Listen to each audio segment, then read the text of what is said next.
شريك له وأشهد أن محمدا عبده ورسوله لا نبي بعده. Yang saya hormati Ustadz Hidayatul Wahid, Wakil Ketua MPR sekaligus Wakil Ketua Majelis Syuro Partai Keadilan Sejahtera. Merupakan kehormatan bagi saya, Ustadz Hidayatul Wahid, hadir di acara serap aspirasi anggota DPRD, dalam hal ini saya pribadi, sehingga menambah bobot reses saya tentunya.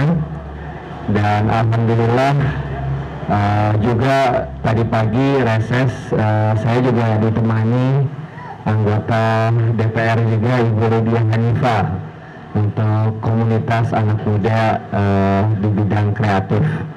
Nah, ini merupakan suatu kerjasama yang baik sekali dan sangat membantu buat anggota DPRD ketika ditemani oleh senior dari DPR pusat gitu, karena beberapa informasi mungkin lebih banyak dari tokoh nasional, sementara permasalahan lapangan mungkin anggota DPRD memang tugasnya untuk mengadvokasi. Juga kepada Bapak Adi Asfar sebagai pendiri Forum Demokrat Masyarakat bersama bapak-bapak, ibu-ibu dari FBM yang saya hormati, juga rekan-rekan kader dari Kelurahan Lenteng Agung. Karena tadi dimulai oleh Adi dengan cerita bagaimana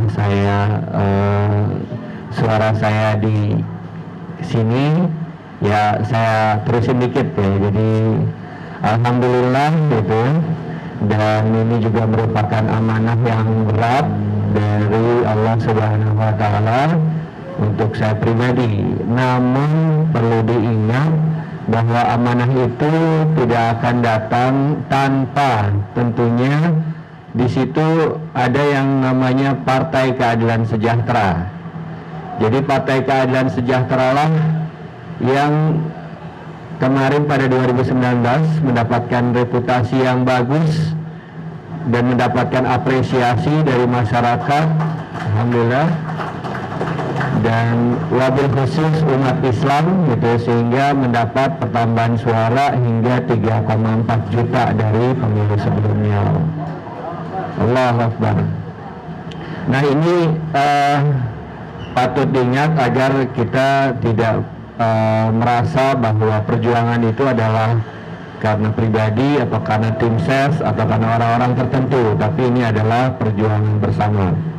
Nah, di Dapil 8 ini ada 5 kecamatan, 31 kelurahan, ada 2.700 lebih RW.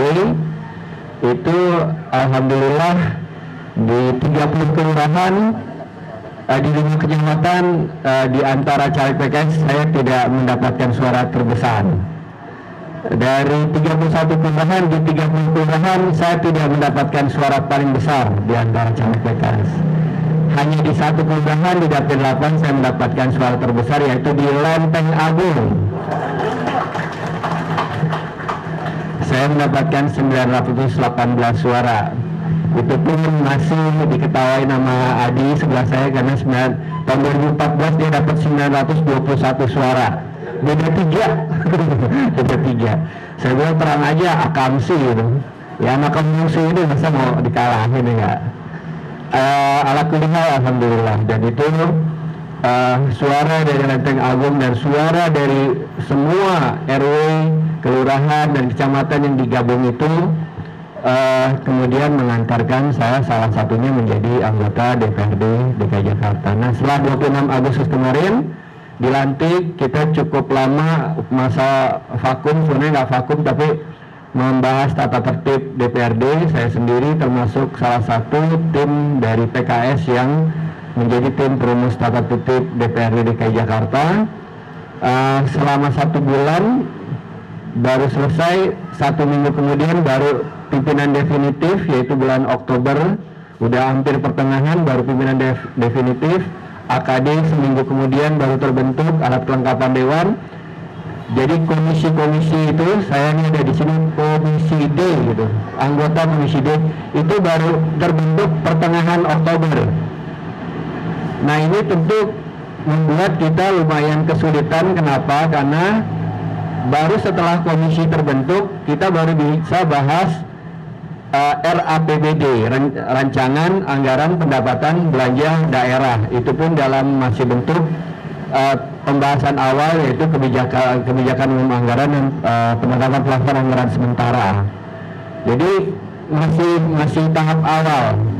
Nah disinilah kita rapat sampai malam dan sebagainya itu untuk istilahnya membudgetin anggaran gitu.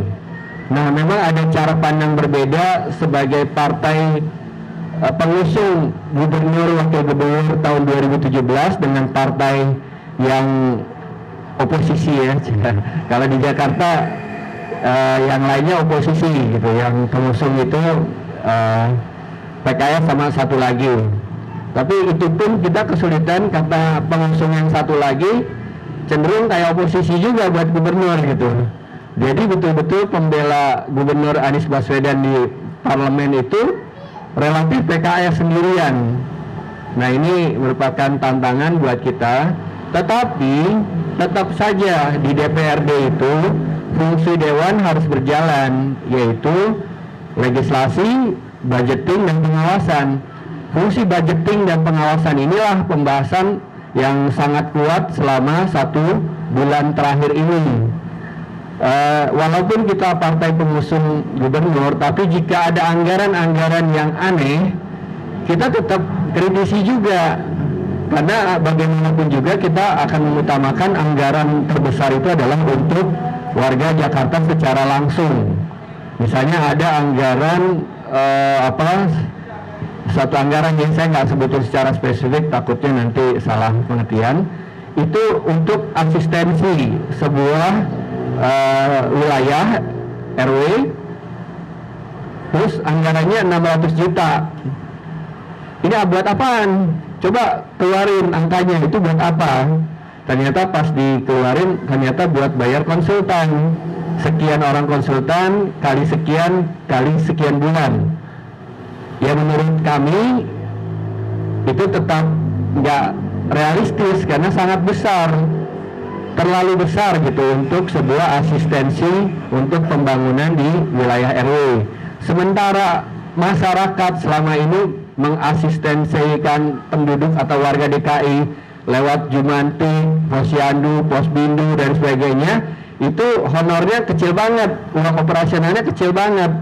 Nah ini yang kita tetap kritisi, bagaimana supaya anggaran itu lebih langsung bisa dirasakan oleh masyarakat. Kalau ibu-ibu PKK, Jumantik dan sebagainya dapat uang operasional berapa, buat jalan juga udah habis ya. Jangankan ke mall, ke Alfa juga nggak cukup ya ibu. Jadi itu kita perhatikan juga tetap seperti itu. Cuma memang kita menjaga etikanya agar tidak pembahasan tahap awal itu jadi hal yang tidak pada tempatnya dibicarakan pada publik. Kami meyakini anggaran APBD itu yang aneh-aneh tidak akan lolos. Kenapa? Karena hanya dalam pemerintahan Bapak Anies Baswedan, sebelumnya ada Pak Sandiaga, itulah Pemprov DKI mendapatkan predikat audit keuangan negara wajar tanpa pengecualian. WTP ini adalah tepuk tangan, betul.